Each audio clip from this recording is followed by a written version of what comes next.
En la primera parte de este informe, sobre extraños sonidos que se escuchan en el planeta Tierra y que se han dado a llamar de hum, el zumbido o las trompetas del apocalipsis, hablamos sobre su significado y sus variados y posibles orígenes, siendo que esos extraños fenómenos acústicos pudieran producirse tanto de forma natural como artificial. La actividad humana genera un sinnúmero de sonidos de baja y alta frecuencia. No a todos logramos percibirlos con nuestro oído, siendo que el resto de los animales logran percibir más que nosotros. A su vez, nuestro planeta, y de forma natural, genera sonidos de todo tipo, algunos conocidos y otros que aún desconocemos su origen y que pueden formar parte de este misterioso fenómeno. Entre las tantas teorías que les postulé en el video anterior, me faltó una de las más increíbles. Hablamos en el otro informe sobre posibles tuneladoras realizando búnkeres subterráneos, sobre el famoso y tan nombrado proyecto HAARP o el proyecto Bluebeam. Pero hay quienes afirman estos extraños sonidos serían producto de la entrada a la atmósfera de naves alienígenas de gran porte, o sea, naves nodrizas, con un sistema de camuflaje. No las podremos ver, pero sí oír. Circula mucho esta versión en la red. Yo aprovecho ahora para hacer esta reflexión. Si se tratara de una especie tan avanzada tecnológicamente, ¿cómo es que tienen un sistema de camuflaje para la vista y no un sistema de camuflaje para el sonido? Esta teoría realmente es ridícula. Si otras civilizaciones avanzadas quisieran visitarnos, sin que nos enteráramos, seguramente lo harían sin drama alguno, a no ser que estos aliens se diviertan viendo nuestra reacción de susto, mirando el cielo ante el ruido que ellos generan, sin poder nosotros verlos a ellos. Yo me sigo inclinando porque el fenómeno de The Hum sea de origen natural y desconocido a la fecha, o de origen humano, a través del enorme volumen de contaminación sonora de baja y alta frecuencia que generamos a nivel industrial, militar, de comunicaciones y personal. Este planeta es demasiado ruidoso. La modernización ha generado una contaminación acústica impresionante, principalmente en las megaciudades. Según la Organización Mundial de la Salud, los ruidos en una ciudad no deberían exceder nunca los 70 decibeles. En España, por ejemplo, el límite aceptado es de 55 decibeles. Según estudios de la Unión Europea del 2005, 80 millones de personas están expuestas diariamente a niveles de ruido ambiental superiores a los 65 decibeles, y otros 170 millones aproximadamente lo están a niveles de entre 55 y 65. El efecto auditivo provocado por el ruido ambiental se llama socioacusia. Cuando una persona se expone de forma prolongada a un nivel de sonido excesivo, nota un silbido constante en el oído. Esta es una señal de alerta. Inicialmente los daños producidos por una posición prolongada no son permanentes. Se pasan aproximadamente a los 10 días. Sin embargo, si la exposición a la fuente no cesa, las lesiones serán definitivas. La audición se irá perdiendo hasta convertirse en sordera. Esto puede ocurrir con ir mucho a las discotecas, los conciertos de rock, el uso excesivo de auriculares escuchando música a volumen fuerte, por ejemplo, siendo los más vulnerables los músicos que se encuentran continuamente expuestos a fuertes decibeles. Y no solo el ruido prolongado es perjudicial para la salud. Un sonido repentino de 160 decibeles, como ser una explosión o un disparo, pueden llegar a perforarte el tímpano con daño irreversible. Esto se los informo para que tengan en cuenta el peligro de no cuidar nuestro sistema auditivo. Pero volvamos ahora al tema de The Hum, para que refresquemos un poco la memoria. Les vuelvo a compartir uno de los videos del informe anterior, uno de mis preferidos, grabado en Estados Unidos durante un partido de béisbol. De ese no hay dudas de que se trata de un fenómeno de hum verdadero. Tienen que prestar atención en el vídeo al sonido de fondo, por detrás de los sonidos del estadio y de la conversación de los relatores del encuentro. Al final de los comentarios ellos mismos dicen: cierren esa puerta, ese sonido suena sobrenatural. That's a haunting sound, if we've ever heard one. One ball, no strikes.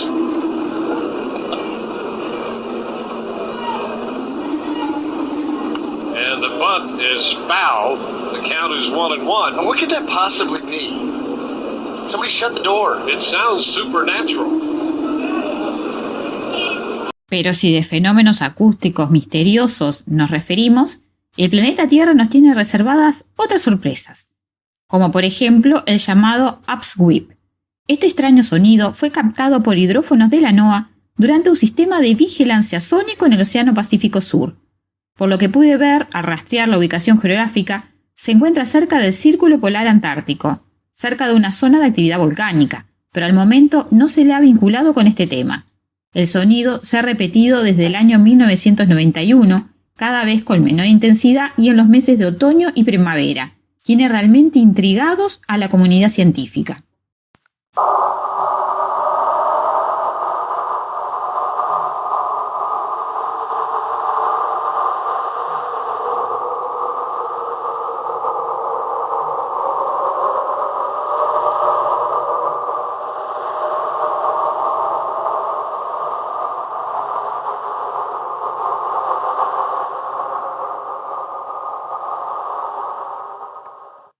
Siguiendo con extraños sonidos subacuáticos captados por hidrófonos, podemos citar al llamado Whistle, también registrado en el Océano Pacífico en el año 1997. El origen de la señal es realmente desconocida y no se detectó en ningún otro hidrófono. Según la NOAA, la frecuencia ondulatoria simple de Whistle es similar a otras grabaciones de actividad volcánica submarina. Sin embargo, debido a que un solo hidrófono registró el sonido, es imposible saber su localización, ya que la triangulación requiere que al menos 3 hidrófonos registren el sonido.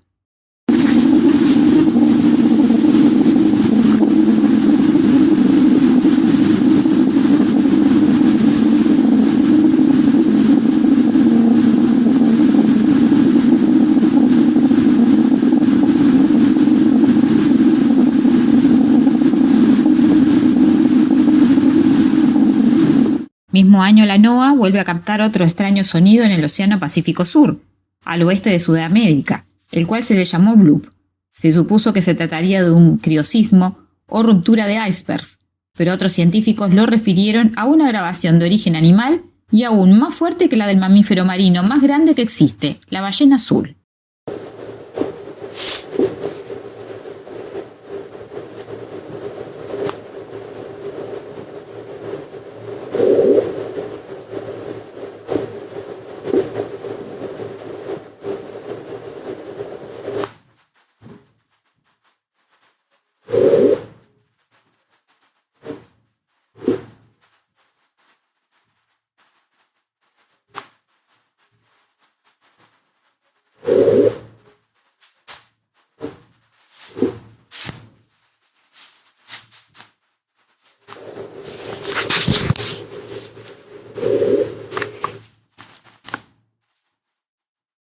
Volvamos ahora a tierra firme y hablemos de otro fenómeno acústico muy poco habitual llamado cielomoto, o skyquake, o terremoto de cielo.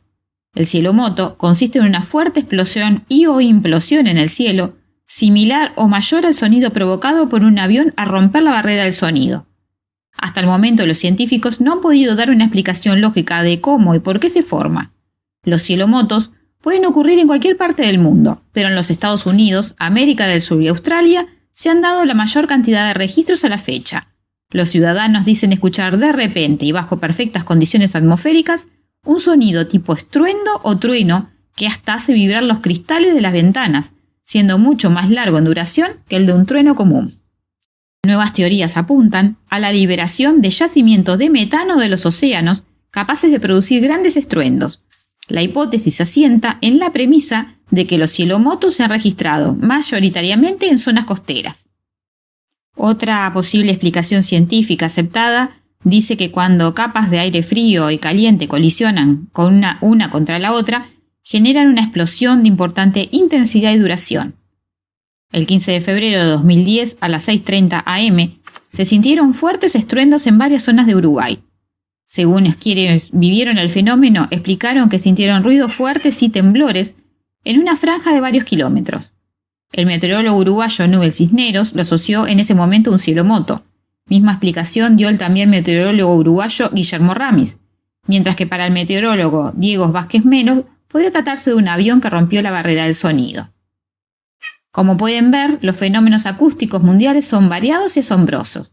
Y ya que estamos en este tema, y como me encanta hilvanar o relacionar los asuntos que tratamos y vinculamos al mundo del misterio, quiero compartirles ahora una serie de profecías realizadas por el artista plástico y psicógrafo Benjamín Solari Parravicini, el llamado Nostradamus argentino. Este artista y pintor argentino, nacido en 1898 y fallecido en 1974, fue mundialmente conocido debido a sus profecías, las cuales las generaba a través de psicografías premonitorias. Así como existe la escritura automática, donde personas dicen caer en una especie de trance en el cual un ser superior les utiliza como medio para expresarse a través de la escritura, en este caso Parravicini obraba como un medio para esas pinturas proféticas. Decía que una voz le hablaba y dirigía su mano. Ya desde niño tuvo vinculaciones con el mundo paranormal a través de sus conversaciones con hadas, duendes y ángeles. Su padre psiquiatra le hizo realizar evaluaciones mentales, las cuales no arrojaron problema alguno. Su legado es de aproximadamente 700 psicografías, que no solo se encuentran dibujadas, sino también muchas de ellas tienen texto junto. Las profecías que realizó fueron mundiales, aunque centró parte de su trabajo en predecir para Argentina. Algunas de sus profecías hasta llevan el año en que van a ocurrir, siendo mucho más específicas que las famosas profecías de Nostradamus. Parravicini asegura haber sido abducido por seres extraterrestres en plena avenida 9 de Julio en Buenos Aires, mientras estaba sentado en el banco de una plaza. Una vez en la nave, unos extraños seres de ojos grandes le dijeron: «Debes predicar el amor. El universo es armonía. Los estamos observando. Su conducta es agresiva. Tenemos muchos elegidos. Volveremos a encontrarnos». Luego de eso, Parravicini apareció de nuevo en el banco en el que se encontraba sentado 3 horas antes. Su periplo con las profecías comenzó en el año 1938. Algunas son realmente apocalípticas, dando a entender que ocurrirán grandes cataclismos, seguramente con el impacto de un asteroide o cometa que moverá el eje de la Tierra. Hace también alusión al Vaticano y al último papa como Pedro. Una de las psicografías más comentadas es la que cita: «Ruidos de ruidos, ensordecerá las alturas. La bomba F». En esta psicografía se observa un mapa de Japón y marcado el lugar exacto donde se encuentra la central de Fukushima. Muchos aseguran describe el terremoto de Japón del 2011, de allí lo de ruidos, ya que los sismos generan estruendos y la bomba F sería el desastre radioactivo de Fukushima. Unas religiosas cristianas se tapan los oídos y observan a la isla de Japón que tiene forma de cadáver. Podría tratarse de ese evento pasado o algo más grave pueda que ocurra en Japón a futuro y que afecte a la central atómica de Fukushima nuevamente. Recordar que Japón se ve bastante hostigado cada tanto por el loquito norcoreano de Kim Jong, un sujeto totalmente inestable y peligroso que cuenta con armamento nuclear. En 1937 cita: «Cabeza de barba, que parecerá santo, mas no lo será, encenderá las Antillas». Queda claro que hablaba de Fidel Castro, mucho antes de que éste siquiera llegara al poder. En 1938 realiza una psicografía que cita: «El corazón será artificial en el 66». Y resulta que en ese año se realizó la primer trasplante de corazón. También predice la fertilización in vitro y que el primer ser en el espacio sería un perro, 20 años antes de que esto ocurriera. Lamentablemente, mandaron a morir al espacio a la perrita Laika durante las primeras pruebas de naves espaciales que realizaron los rusos. Realmente una barbarie. En el año 1939 escribía: «La libertad de Norteamérica perderá su luz, su antorcha no alumbrará como ayer y el monumento será atacado 2 veces», haciendo quizás alusión al atentado de las Torres Gemelas del 11 de septiembre de 2001. Son enormes las cantidades de sucesos científicos e históricos que Solari Parravicini predijo, pero debido a que este informe se refiere a los extraños sonidos que se vienen registrando en el planeta y que se dieron a llamar las trompetas del apocalipsis, nos centraremos en un par de psicografías muy interesantes. Solari Parravicini se centra en una serie de profecías que aluden supuestamente al comienzo del apocalipsis. Esta psicografía que les muestro es de 1972 y cita: «Ya el retumbe de los 7 truenos, ya el humo de los 7 humos, ya el grito de los 7 gritos, ya el llorar de los 7 llantos».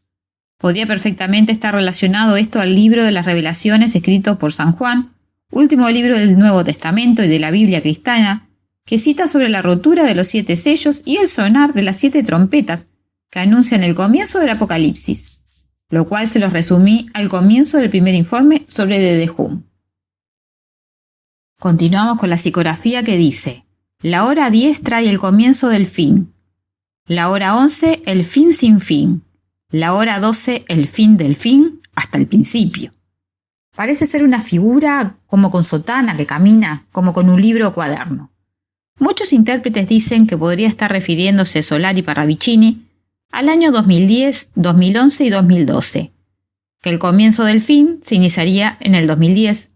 Resulten, estos años fueron muy extremos para nuestro planeta.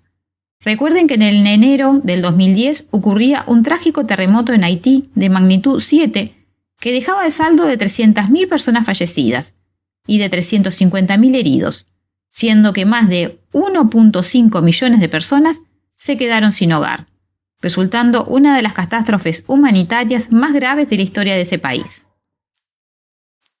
¿Y quiénes le adjudican a este evento otra psicografía que cita: oscuridad total, después del Cabo del Caribe, un solo ojo verá desde la única palmera y verá la luz del sud. Cambios totales en el eje terráqueo, pero el sud siempre será el sud. Esta profecía no es de 1972, sino de 1938, así que no corresponde al grupo de profecías apocalípticas que venimos mencionando, pero sí es digna de traer a colación, ya que habla del caos en el Caribe, y habla de una única palmera. Miren la bandera de Haití y su palmera central.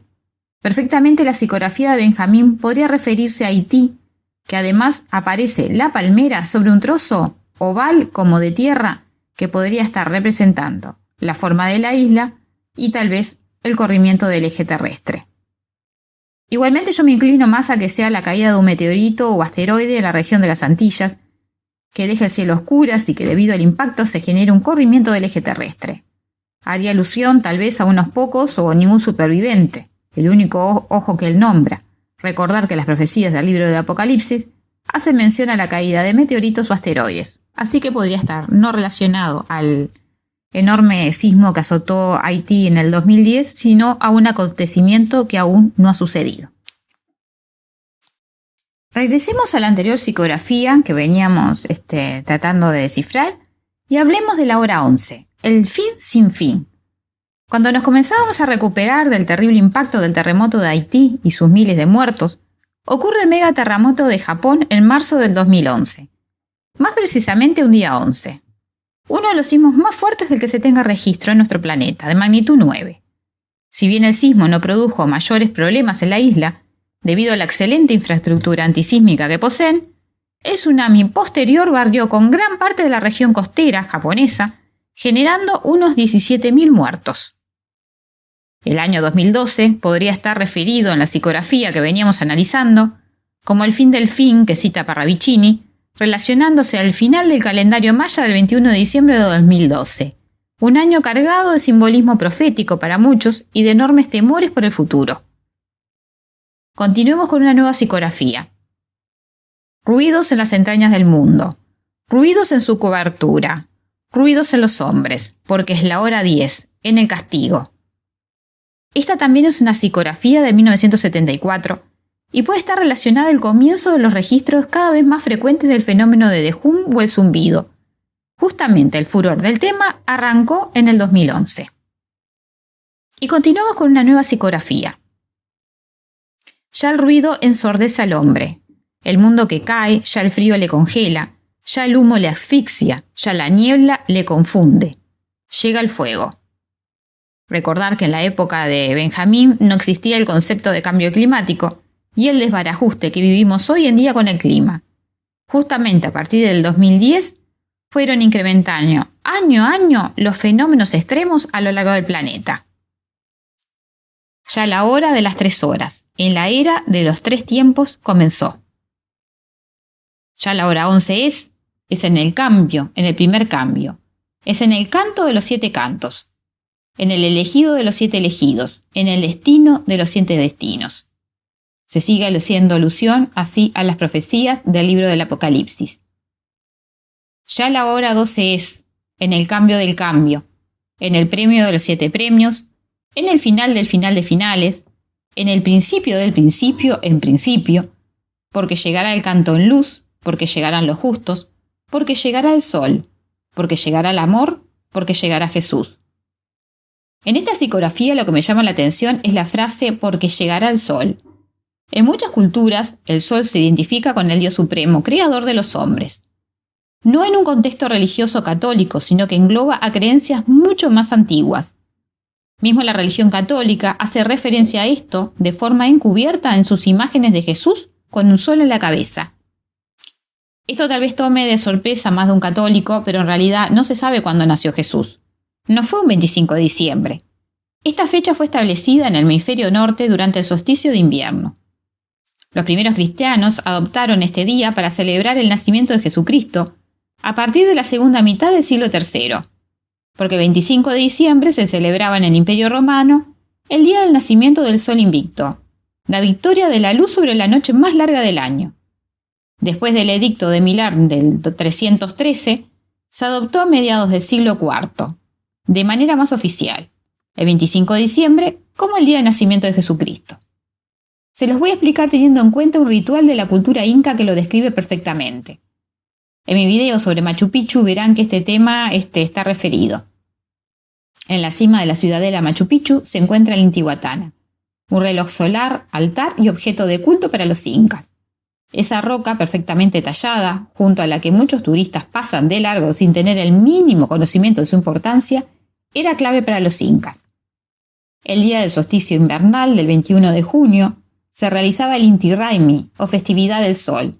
Esta era la celebración más importante de la sociedad inca. En esa fecha el sol se localiza en el punto más lejano de la tierra.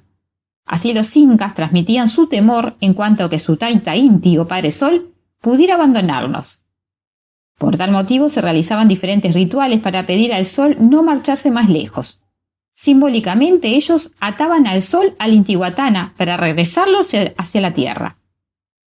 Con los medios de medición astronómica de aquella época, se registraba que luego de llegar el sol al punto más distante de nuestro planeta, luego comenzaba su retorno a nosotros, y eso se verificaba con exactitud unos 3 días después, entre el 24 y el 25 de junio.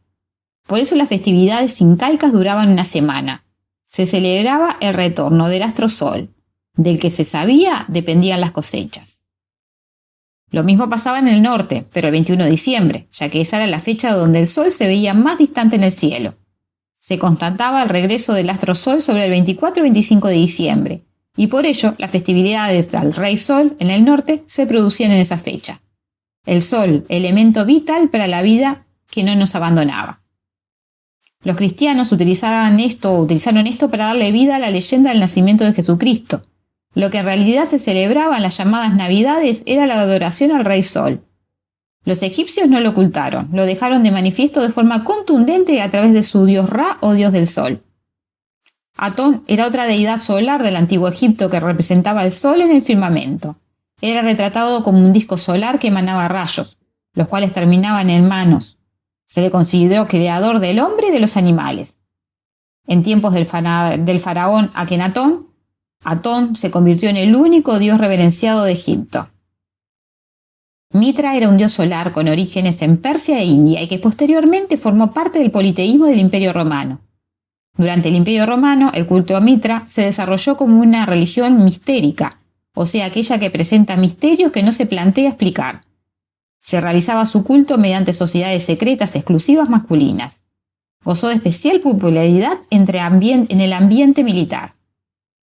Beigüe es la diosa de la fertilidad, la primavera y el sol del pueblo Sami, originaria de la región de Fennoscandia, Noruega, Suecia y Finlandia. El dios Inti de la cultura incaica del que ya hemos hablado. Tenemos también Helios, dios del griego del sol. Tonatiuh, el dios solar de los aztecas. Amaterasu, la diosa del sol en la mitología sintoísta de la cultura japonesa. Y así podría seguir largo rato enumerando deidades solares descritas desde el inicio de nuestra civilización humana. Pero como todo se transforma y las creencias evolucionan, hoy en día se hace referencia a que estos dioses solares no serían más que una referencia a los dioses que vinieron del espacio y que nos crearon. Así, esta última psicografía de Solari Parravicini que les mostré podría estar representando la llegada de nuestros padres celestiales, representados por el sol y referido bajo uno de sus tantos discípulos, Jesús. Recordar que Solari Parravicini era católico y al mundo lo veía a través del espejo de sus propias creencias. En definitiva, podríamos tratar de interpretar muchas de las psicografías legadas por Solari y Parravicini, pero no deja de sorprender la casualidad o similitud entre algunas de ellas con el fenómeno acústico del zumbido, que precisamente en los años 2010, 2011 y 2012 generaron tanto revuelo. Parravicini, como podrán ver, no solo es un referente profético en cuanto a las psicografías que nos dejó de legado, también es un referente en el tema de la ufología, ya que admite haber sido abducido y contactado. Actualmente muchos dicen ser contactados por entidades superiores. El 90% a mí me vibran como falsos profetas. Gente que ha sacado un muy buen partido de la movida ovni para el lucro o para sus necesidades personales de ego, el cual llenan al ser citados a conferencias o entrevistas o vendiendo sus memorias. Los mensajes de los contactados resultan ser muy similares entre sí, bastante vagos algunos de los mensajes en cuanto a contenido, y otros alarmistas. Pero peor aún son aquellos mensajes que pretenden generar nuevas corrientes de adoración, de culto o de fanatismo. Con lo difícil que puede llegar a ser la comunicación entre entidades de distinto origen, me parece mucho más lógico que un mensaje de otras entidades no humanas vengan en forma escueta, resumida, como si se tratara de un viejo mensaje de telégrafo. Por lo que el mensaje que dice haber recibido Solari y Parravicini durante su abducción resulta hasta lógico. Debes predicar el amor, el universo es armonía, los estamos observando, su conducta es agresiva, tenemos muchos elegidos, volveremos a encontrarnos. Si tengo que elegir un mensaje de contactado, me quedo solo con este, y no con los largos, intrincados mensajes con ideología que nos quieren vender la gran mayoría. Era un comentario que no quería dejarles pasar.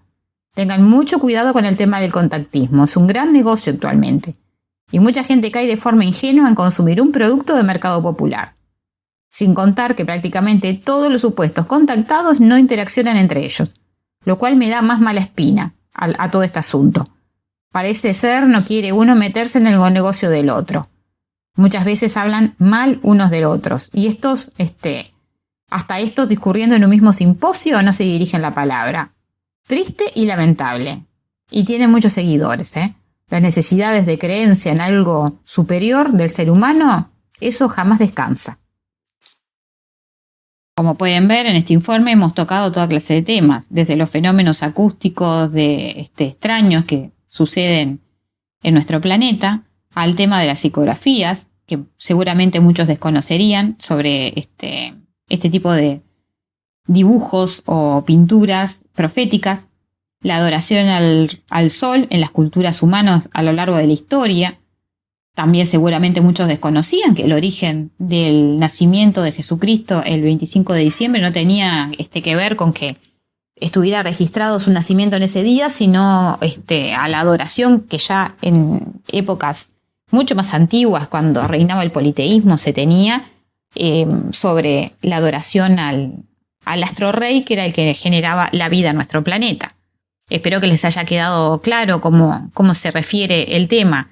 O sea que los días de los solsticios, 21 puede ser 21 de junio o el 21 de diciembre, dependiendo si se está en el norte o en el sur del planeta Tierra, es cuando se encuentra más alejado el Sol de nuestro planeta.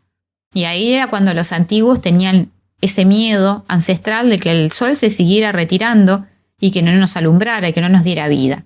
Entonces habían mucha clase de rituales y de adoraciones que hacían que ese Sol volviera hacia nosotros. Como que lo amarraban a ese sol y lo traían hacia nosotros. Y al regresar, al constatar de que ese sol volvía hacia el planeta Tierra, se celebraba toda clase de liturgias, agradeciendo de que año a año nuestro Dios no nos abandonara.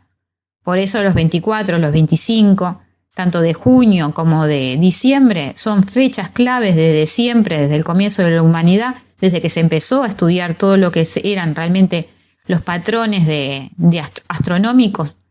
En muchas civilizaciones antiguas se estudiaba muy bien la astronomía y tenían grandes conocimientos. Entonces esas pasaron a ser fechas de culto. Por lo tanto fueron elegidas para sus dioses y semidioses, sus mitos, sus leyendas. Así que de ahí viene lo de Jesús naciendo 25 de diciembre. Es bueno que lo sepa porque la gente celebra las cosas y a veces no tiene ni idea de dónde vienen. No es que hubo un registro y nos llevaban en el registro civil o registro de nacimiento, a ver, Jesús nació tal, no, eso no existe. Y es bueno que lo tengan en cuenta. Y como para finalizar que este informe, quiero dejarles unos audios asombrosos que nos regala la ciencia actual. Porque si de sonidos extraños hablamos, o misteriosos, yo creo que nada más increíble que nuestro propio universo. ¿Se acuerdan en la película Alien, el octavo pasajero, estrenada en 1979? Que ocasionó furor en el mundo y el inicio de las películas de terror en el espacio, tenía una frase maravillosa, promocional que citaba: en el espacio nadie escuchará tus gritos. Ese espacio misterioso, oculto, inhóspito, frío, desconocido y hasta aterrador que nos rodea, donde impera el silencio absoluto, o eso creíamos los humanos, porque en el espacio se transmiten sonidos, solo con una frecuencia distinta a las que solemos escuchar los seres humanos. Actualmente se pueden detectar ondas de radio y su interacción con el viento solar o con los campos magnéticos de los planetas, y traducir el resultado a un sonido distinguible, con la ayuda de un amplificador. Gracias a esto se pueden conseguir misteriosos sonidos característicos para cada planeta, y hasta captar la huella energética de los rayos o las auroras que ocurren en alguno de ellos. Por ejemplo, la sonda espacial de la misión Juno, el pasado 24 de junio del 2016, atravesó el inmenso campo magnético de Júpiter y durante 2 horas pudo grabar el rugido del enorme gigante gaseoso.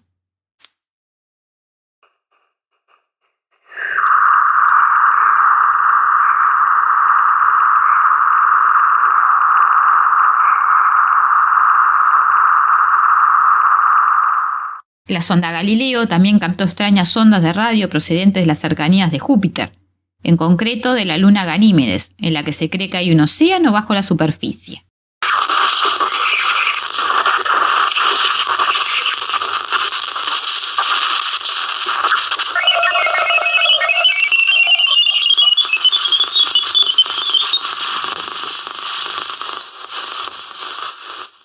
Saturno, el planeta de los anillos, es otra potente fuente de sonidos espaciales. La NASA captó ondas de radio emitidas por el planeta y relacionadas con las potentes auroras que ocurren en los polos de Saturno.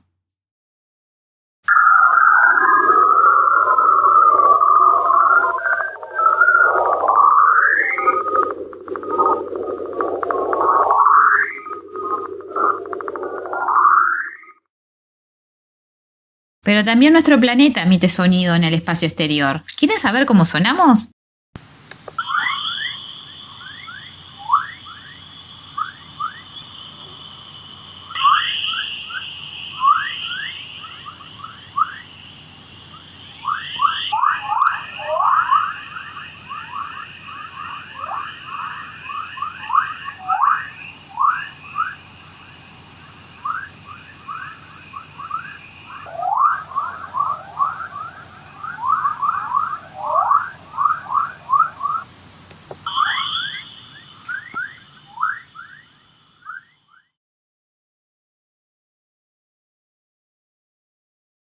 Este sonido que acabamos de escuchar se llama el coro, dentro de la comunidad científica, y es el resultado de fenómenos electromagnéticos causados por las ondas de plasma en los cinturones de radiación de la Tierra.